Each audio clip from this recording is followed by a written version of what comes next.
There's one thing you might have noticed I don't complain about. Politicians. Everybody complains about politicians. Everybody says they suck.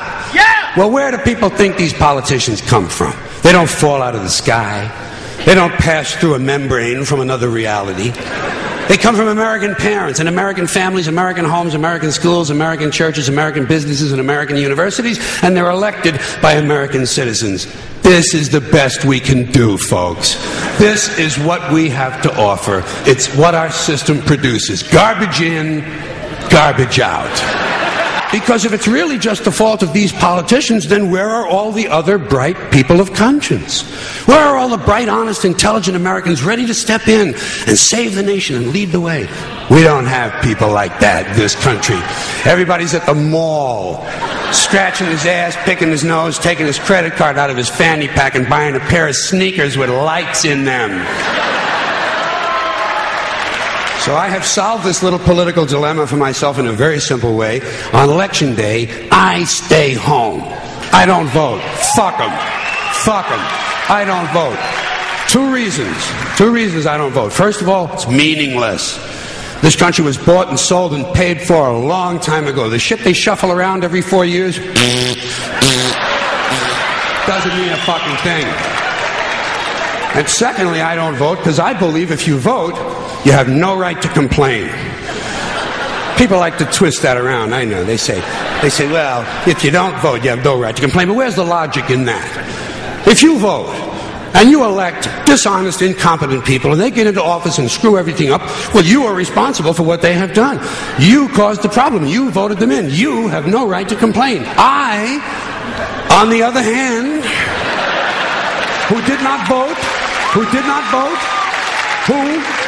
in fact, did not even leave the house on election day, am in no way responsible for what these people have done and have every right to complain as loud as I want about the mess you created that I had nothing to do with. So I know that a little later on this year you're going to have another one of those really swell presidential elections that you like so much.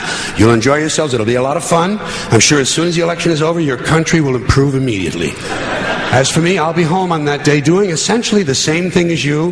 The only difference is, when I get finished masturbating, I'm going to have a little something to show for it, folks. I found that, artistically, tell you the truth, as a writer, it gives you an emotional separation from the outcome. A lot of comedians I hear, when they complain about stuff, they seem to imply that everything could be all right if we just do this or just do that. I don't care. It's never going to work. If you think there's a solution, you're part of the problem. That's what I believe. And I think Americans really show their ignorance when they say they want their politicians to be honest. What are these fucking cretins talking about? If honesty were suddenly introduced into American life, the whole system would collapse. No one would know what to do. Honesty would fuck this country up. And I think deep down Americans know that. That's why they elected and re-elected Bill Clinton. That's why.